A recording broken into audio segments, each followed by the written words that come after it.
to prevent Iran firing missiles across the region, killing innocent civilians.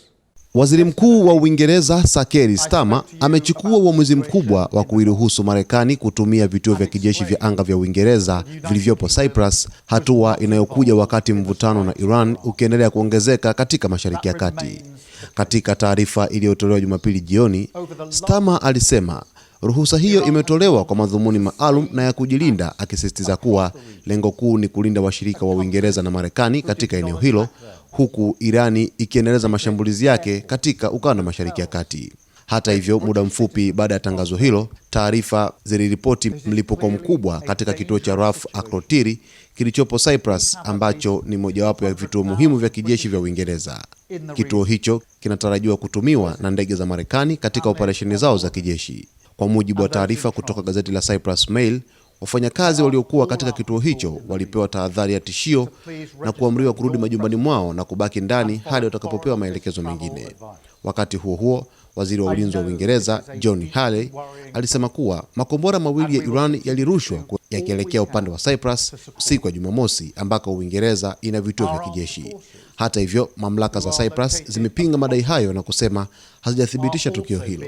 Uamuzi wa Starmer umefuatia shinikizo kubwa la kisiasa kutoka vyama vya upinzani, hasa Conservative na Reform UK, ambavyo vilikosoa msimamo wa awali wa Uingereza wa kutoruhusu Marekani kutumia vituo hivyo na kutoshiriki moja kwa moja katika mgogoro huo.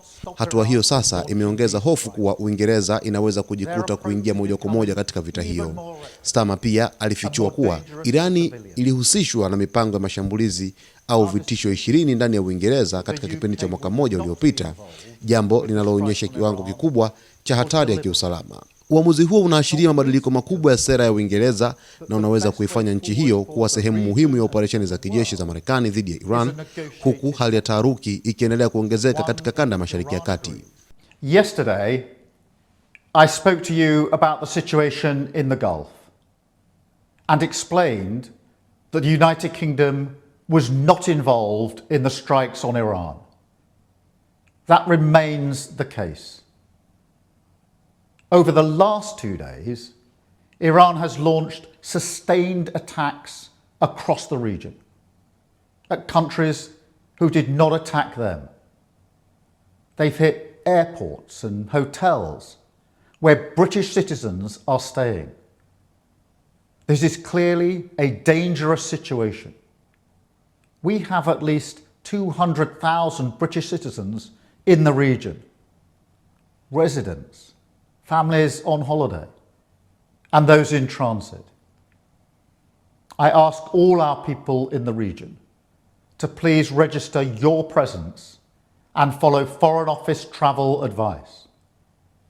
I know this is a deeply worrying time, and we will continue to do all we can to support you. Our armed forces, who are located across the region, are also being put at risk by Iran's actions. Yesterday, Iran hit a military base in Bahrain, narrowly missing British personnel. The death of the supreme leader will not stop Iran from launching these strikes. Their approach is becoming even more reckless and more dangerous to civilians.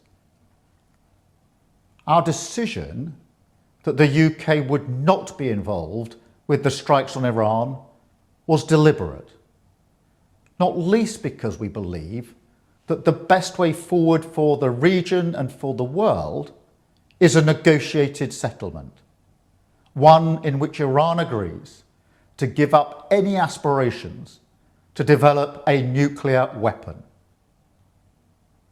But Iran is striking British interests nonetheless, and putting British people at huge risk, along with our allies across the region.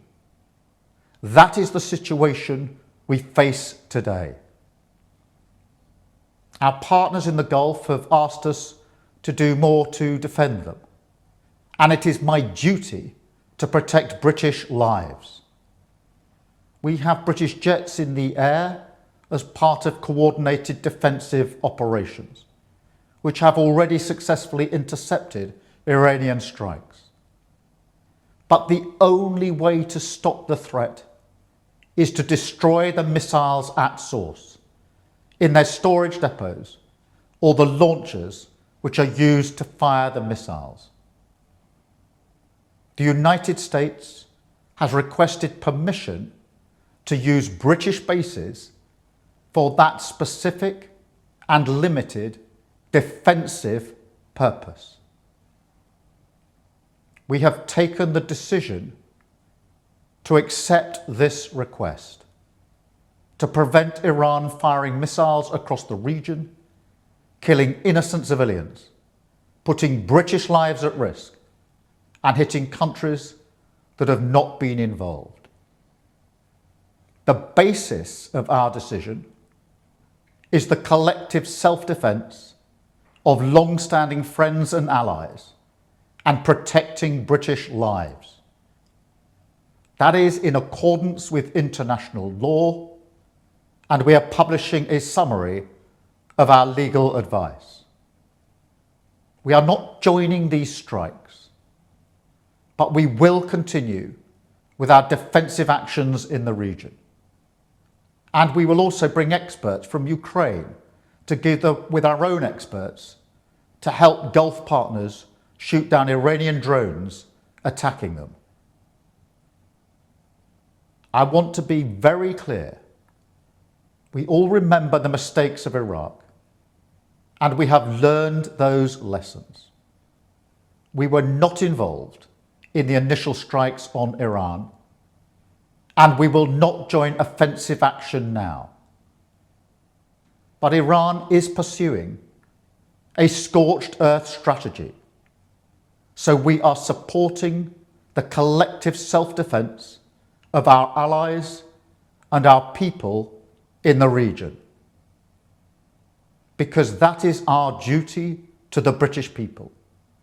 It is the best way to eliminate the urgent threat and prevent the situation spiralling further. This is the British government protecting British interests and British lives.